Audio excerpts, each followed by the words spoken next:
Kersane apa sinuwun? Karepku aku golek Pintasraya. Lho, Pintasraya piye? Aku kuwi duwe mungsuh.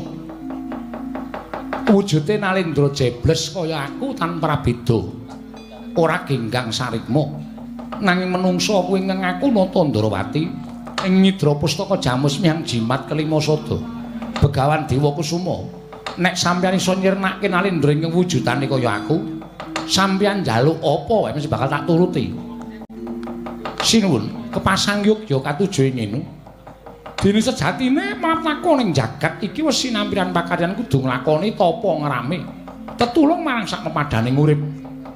Mula gandeng Sinuwun Ndarawati nyuwun tulung kawan aku mesti wae tak tulungi ning aku tanpa pamrih apa-apa. Kowe lah yen pancen ora pamrih apa-apa malah tiwas kebeneran. Mara gake sirnakno. Nalendra wujudane kaya aku jebles ing Nidra Pustaka Jamus Lima Sada yen perlu pusaka mau rebuten ya. Pamujimu tak jaluk Sinuwun tak tandangane.